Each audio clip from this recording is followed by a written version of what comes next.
Good day. Welcome back to Project M tutorial. I am Michelle. I will be your guide in navigating Project M. In this video tutorial, I will guide you in returning assets back to the property and supply unit. Within the high-valued semi-expendable property interface, we can find the return button located on the upper portion of the screen. The return section of Project M also functions as the reporting section in case an item is lost, stolen, damaged, or destroyed. After clicking the return button, we can now choose the accountable officer that will return the items. For this tutorial, let us choose Mr. Batista.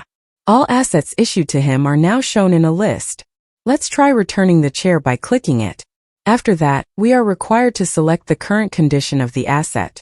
There are 5 choices to choose from. Good, if the asset is still serviceable.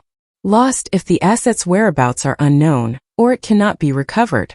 Stolen, if the asset is taken away without consent, whether or not there is evidence of theft or forced entry.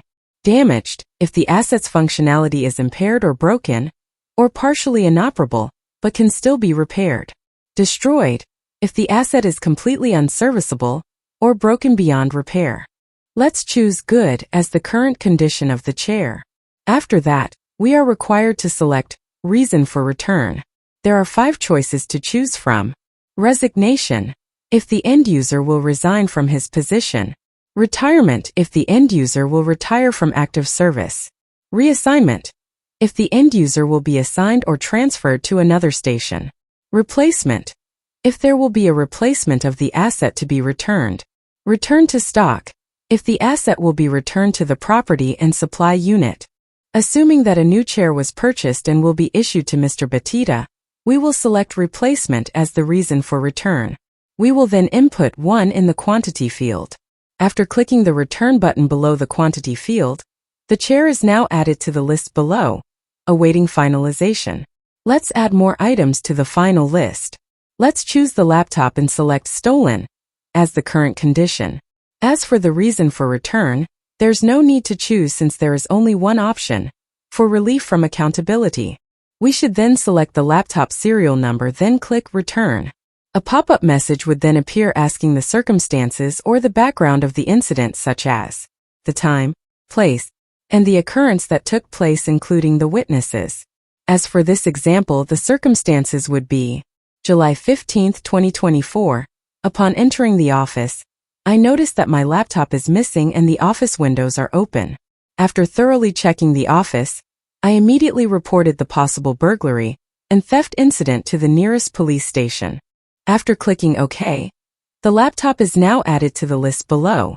Before finalizing the return, we should input first the date of return, then click Finalize. A pop-up message would then appear asking if the police authorities were informed of the circumstances that occurred. For this example, we will choose Yes, and then input Surigao City Police Station as the name of the police station. The date of the police report is also required. After clicking OK, a confirmation message would then appear reminding us to attach the police report to the RLSDDSP. 2 forms are now generated for you. First is the receipt of returned semi-expendable property, or the RRSP. As you may have noticed, only the chair is included in this form. The laptop is not included because the laptop was not returned physically to the property and supply unit. The next form is the report of lost, stolen, damaged, or destroyed semi-expendable property of the RLSDDSP. Only the laptop is included in this form because the chair is in good condition. The accountable officer should have this form signed by his immediate supervisor and have it notarized. As part of the request for relief from accountability of the accountable officer, the RLSDDSP will be the basic notice of loss and should show the exact date of filing and receipt in the office of the auditor concerned. On the next video tutorial, we will be transferring assets from an accountable officer to another accountable officer.